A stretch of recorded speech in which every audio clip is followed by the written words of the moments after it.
Okay, so the last video stopped in the middle of our discussion. So we're picking this back up. The last thing that we were talking about was the pharmacist and his character analysis.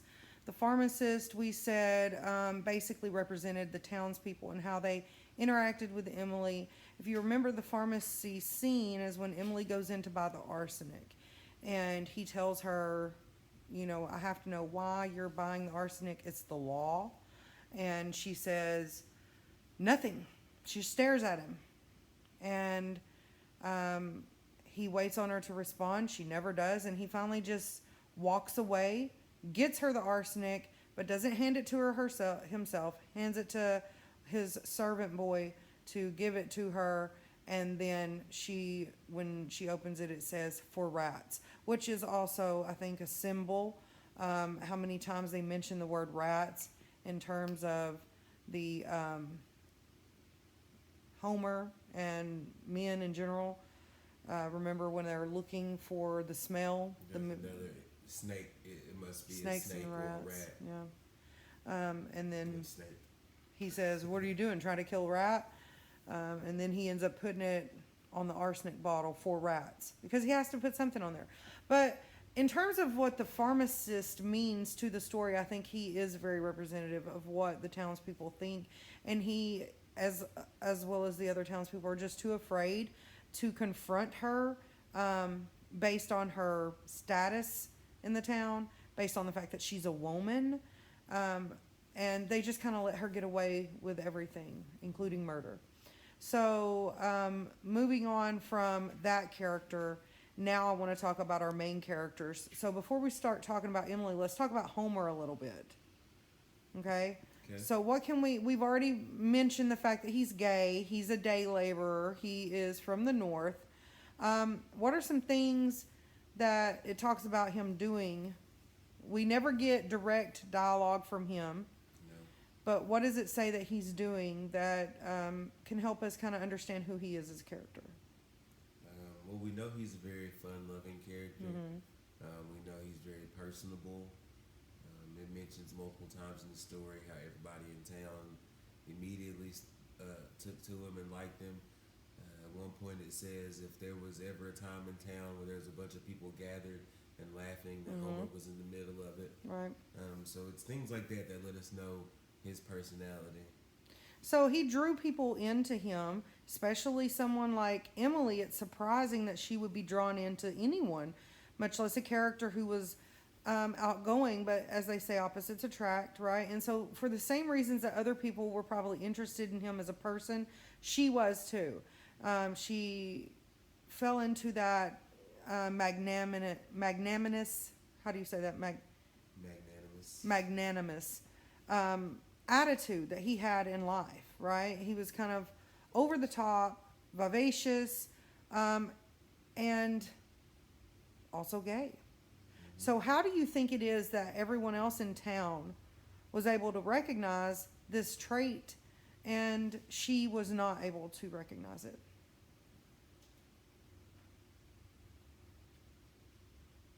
I think she didn't want to recognize it. I think True. it's Love is blind, as they say. yeah. I think it's a willing blindness. I think she knows. I mean, I think it would be hard to. You think deep down she knows yeah. subconsciously, but Yeah, I she's think not. if everyone else in town knows, then she would subconsciously know it. She just wouldn't want to display that. Also, she probably knows, based on the fact that she already planned to kill him before he came. She had already went. And This bought was the not poison.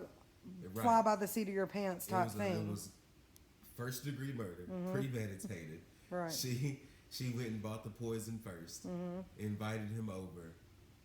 I'm sure somehow put the poison in his food or drink, Or had Toby do or had it. Toby do it, Yep. and then he died. So she knew that she was going to kill him. So it wasn't like she planned on wooing him and them courting and having a real relationship. So for her to know that there was no chance of them having a real relationship, she At had that to have point, on some yes. level knew that. Now, we don't know he was if, because we never have any conversation between them two, we don't know if at some point he didn't just straight up tell her, look, I am never going to be interested in you. I am not interested in women at all, and I don't want to be with you. That could have happened. It's a possibility. But, you know, and maybe it's possible that she subconsciously knew, or maybe she was so sheltered by having her father figure in her life. Because remember, when she met Homer, it was right after she had lost her father. And before that, she had been very sheltered and never, ever, ever, ever had been out on dates with men. So the whole aspect of whether she would have recognized homosexuality in men or women is kind of up for debate. We don't know that she even knew that existed, you know? Yeah, that's true. I mean, maybe she didn't know that, but she definitely knew that he wasn't interested in her. Right. They had But been there on is one multiple thing I have to dates. say, that yes, they have been, he did string her along in the sense that he kept taking her out on these buggy rides. Now he obviously just wanted friendship, but she was looking for more, and the town thought there was more happening. But either way, it ended up very tragic. Anything else you want to say about Homer?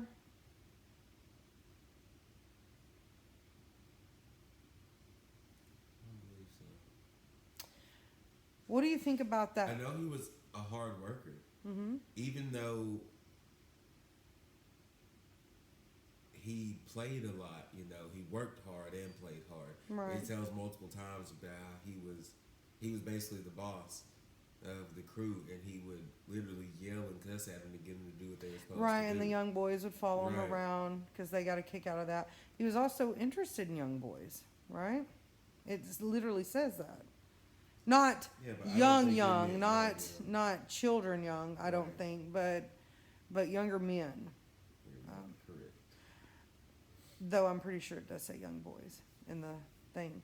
But you know, one thing I want to say about Homer is this last sighting that we see. It's always kind of disturbed me that the last sighting that is seen by anyone is by a neighbor who saw Toby letting him in the back door, right? Yes. The back door is reserved for who during this time period? Negroes, slaves.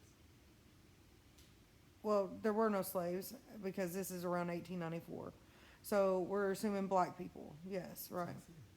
Well, you said Negroes, but neither here nor there. They literally call him. I know that's what they call him, but I'm just going Okay. these terms. okay, going off those terms. Okay, so they only allow, that's really kind of reserved for black people. Or Why would he people not that have? they don't want knowing coming Exactly, into their house. exactly. So why would he have came to the back door Secrecy. if he's homosexual and has no interest in having sex with her, right? Why would he have willingly went to the back door? Why would that not have made him feel like she was saying he was inferior? Why would he have not went to the front door? They make a note of mentioning that the front door was never opened after that point, right? When they say that he went missing, she was not seen for 6 months, and even after that, they only saw her in the windows, and no one used the front door for like 10 years or something. Okay, so the whole thing is just kind of weird to me that Faulkner specifically mentions that the sighting was at the back door. It is weird. Why the back door? And I really don't have an answer here. I mean, I guess you guys can kind of come up with your own theories of why Faulkner decides to have him come through the back door. Why the neighbor's the only one who sees him. We have no reason to believe it wasn't actually Homer, because Homer is the one who's found upstairs, right? Correct. And we can assume that he was seen by other people in town, because it said after the cousins left, he came back to town. And the last anyone saw of him was when the neighbor saw him coming in the back door, right? Right. So I have no doubt that he did go through the back door. They found his body, or what we can assume is Homer's body. But why the back door? What it's always thrown me for a loop. Why would she not have invited him through the front door? Why would he have agreed to go to the back door? You know? Now, if they were having premarital sex and didn't want anybody to know, I can see why he would have went to the back door. But knowing what we know about him, again, why the back door? I'm not sure why he would have willingly went to the back door.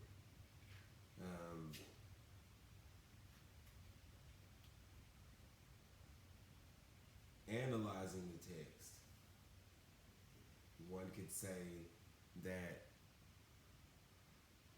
Faulkner uses the doors symbolically. He goes to the back door. Sorry. What? Back door, symbolic. Stop. We're talking about a. Stop. Okay, go ahead. Go ahead. I'm just saying it made me laugh. Okay, go ahead. Go ahead. The back door is more of the secretive area, like Yes. you said, used for Negroes, and it was a secret that she was bringing. She did, especially if she knew she was So going just to a kill symbol him. of shadiness Right, altogether. especially if she knew she was going to kill him, she wouldn't want people to know he was there. So the back door makes perfect sense. The front door remaining closed after that point makes sense because the front door is how she lets the world in, and the things the townspeople, the things that they know about her are all from the front. So she would want to block that out and keep that door locked. Okay. Well, I guess we'll never really know. I mean, other than symbolically, but we don't know literally why. It just doesn't make sense in my head. But I'm sure there's a good reason out there. And you guys may find the reason in some of your literature that you do research on. There may be a scholar out there who has a good reason for why he would have used the back door for asking Homer to come. But neither here nor there. He does use the back door. It's significant. We're not really sure why. Other than the shadiness of the whole deal. So we have discussed Homer. Now let's talk about Emily for just a minute. Okay? So Emily is the character, obviously, A Rose for Emily. Let's talk about the title. Why A Rose for Emily? Why do you think that's the title? And what's the rose? Because there's no one who ever actually walks up with a rose. What do you think?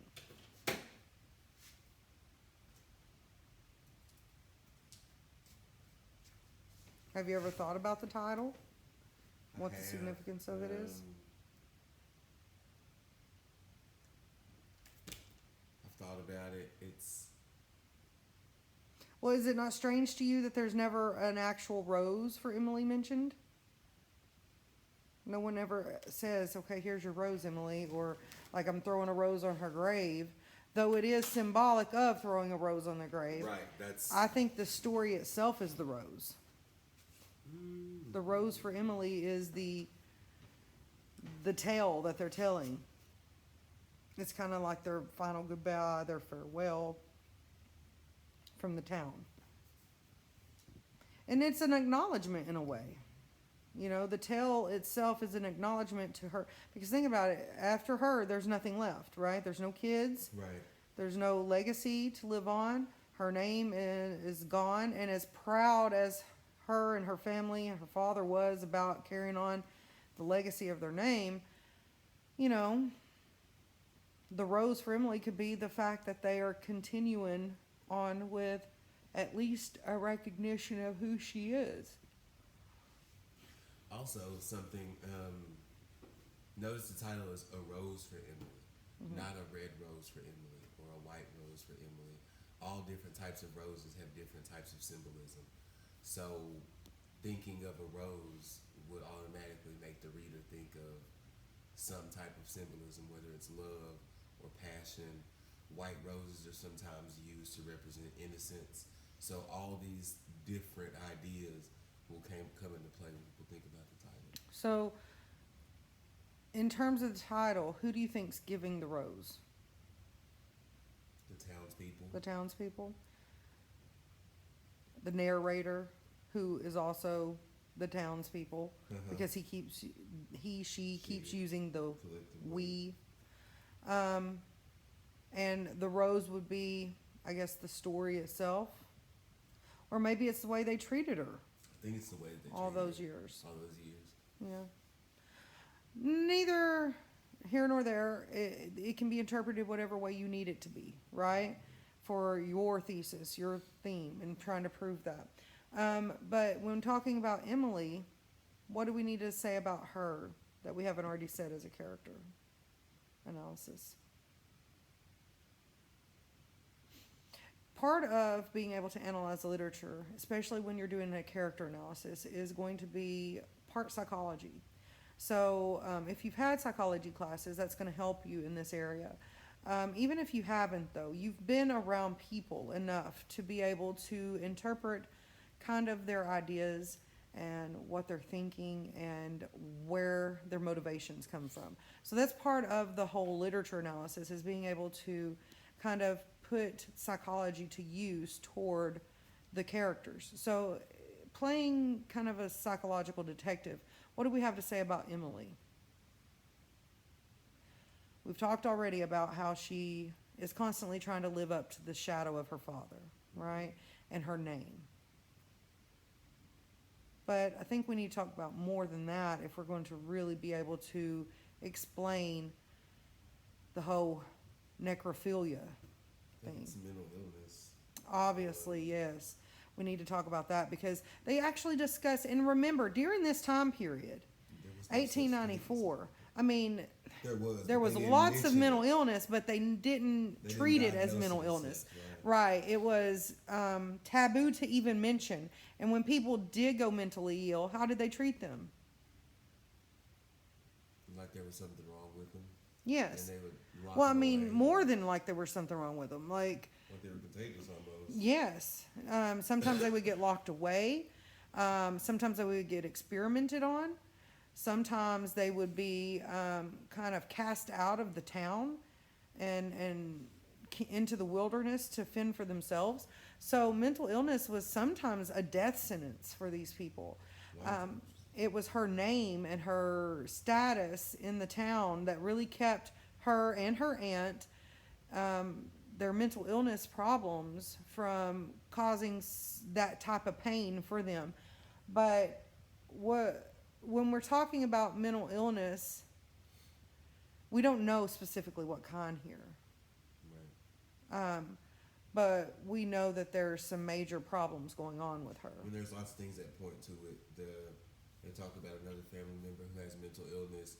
They talk about the fact that for 3 days she told people that her dad was not dead. Well, let's talk about that for a second. So there's lots of So evidence. her and the whole necrophilia thing, it's important to realize that if she did act on that, it was not in her mind necrophilia, right? Because we have to assume that she felt the same way toward Homer's death as she did her father's. And like you just said, she denied the fact that he was dead for 3 days, all the way up until the point when they were going to knock her door down and the police were going to come in and take her father by force. And that's when she finally broke down and dealt with that grief and really was still dealing with it to the day she died. With Homer, she didn't have anybody to do the checks and balance with her, right? So she murdered Because him in most people didn't know he secret. was there. And for her, the murder probably never even took place. And if it did take place in her mind, it wasn't a murder as much as pausing him in time, freezing him in time. And so he was probably in her mind, just like her father, not dead. But no one was there to force her to reconcile that fact that he was. And what actually reconciled that fact to her probably came with time and the decay of his body. And we don't know exactly when, because finally she lets the dust settle, right? But we don't know exactly when that happens because it was far into her having gray hair and shedding it on the pillow. Right. So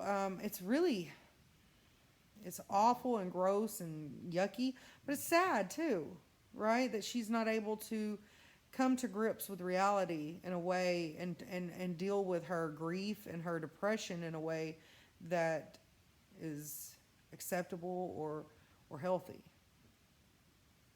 Um, we never mentioned this, but what do you think about the China painting that she does for the kids? Does that make you view her any differently? Do you think that's any kind of window to her soul, or some kind of hint to her psyche? That one's hard to figure out. I'm not sure if that is selfishly motivated. Obviously she needed to make some money. And I think the townspeople kind of decided, okay, we're going to chip in and give her some money. And I kind of think by that's all it sending- was. You think that's all it was? Yeah, because it was also something that she could easily control. I think it was also kind of her connection back to that Old time tradition. good old days when she was taught how to paint china. You have to remember the time period. Hand painted china was an extremely lavish and extravagant gift, right? They didn't have just anybody hand painting china, and not just anyone could own hand painted china. And so the very rich and wealthy during this time period would often teach their young women how to hand paint china. And I'm sure she was taught how to hand paint china as a child. And so she's trying to pass on that upper class society hobby. And I think by doing that, it also brings back memories and ties to her own upbringing when things were a different time period, a different, culture for her. Yeah, that's one of the major themes in the novel. I mean, in the short story, is tradition versus progress. And Emily, And being able to let go right, when you Emily need to. constantly tries to hold on to old tradition. Yes. In the way that she dresses, in the way that she treats other people, everything is all about her old life. Mm-hmm. She never accepts where her life is now. Honestly, she never accepts it after her father dies. So this could be another theme, right? Progress versus stagnation. Yeah. So Emily is a complex character. She's scary. She's domineering. I think she has to be intelligent on some level, don't you? To be able to get away with what she got away with for the years that she got away with it. And also to be able to control and manipulate the people around her the way she does. I think that, she's a very sad character, and she's kind of almost a warning, though. Don't you get the feeling that this entire tale, the short story itself, all of this is to serve as a warning to people as to what can happen if, you isolate yourself and you become kind of a hermit and not part of society, and you don't progress and you don't move on with time, and you don't let go and grieve and all the things that Emily did wrong, right? And think of yourself too high and proud. Right. So, Emily, her entire life kind of serves as a warning to others. But it's also very, very sad and tragic. So, we've broken down an analysis for all of the characters, and hopefully that will help you guys. We have talked about all the different literary concepts that were mentioned in the Writing About Literature handout that we went through the week before spring break. And we've talked about what an analysis is, breaking the literature down using those literary concepts. So hopefully you guys have already started on your research and you're finding some good sources. And I want you to continue with that and go ahead and start with your outline. By Friday, you should be ready to start your rough draft if you haven't already started it. But for Friday, instead of watching a video, I want you to get online to the Writing Center's OWL Online Writing Lab and talk to one of the tutors at any point during Friday about your paper. So that will count. Make sure they email me and let me know that you've done that, and that will count as your attendance for class that day. And you remember, this is a different step of using the Writing Center, because we've all used it in terms of helping us with our rough draft. But the Writing Center is also there for people who are just getting started in their rough draft, or who are still in the idea phase of the rough draft. So this is going to serve you well in terms of learning how to use the Writing Center and helping you come up with your ideas. So I would suggest, this is my suggestion, I would suggest having at least 4 sources and at least an outline on Friday. And get an appointment with someone from the Writing Center, a tutor, and go online with them and talk to them about what your assignment is and what you've gotten so far and what you think you're going to struggle with in terms of this assignment. And let them help you gather evidence if that's what you need. Let them help you go over your outline, make sure that you're organized, or let them help you get started on an intro paragraph or some topic sentences. Whatever area you feel like you're going to struggle with, that's what your assignment is on Friday, is to talk to a tutor from the Writing Center on their online writing lab so that they can help you prepare for this paper. And then watch for an email or an announcement on Canvas telling you what we're going to be doing for Monday, okay? And warning, full disclosure, we're going to be moving forward with our next assignment. Now, keep in mind, I know that you're going to still be working on A Rose for Emily. I know that you're going to be writing on that. That's all well and good. You're not going to have an extra journal due anytime soon. But we do have to move forward in terms of our class discussion. And you may even have to start reading some of your assignment for our final essay, because remember, I want you to have as much time as possible for that final essay. And if we're going to do that, then we're going to have to get started on reading it and discussing that. So look out for an email or an announcement on Canvas from me, probably Friday evening, telling you what to do for Monday. But keep working on this. If you have any questions, email me, write me on Canvas. I get all of that. And hopefully everyone is healthy and doing well. And I will see you guys soon.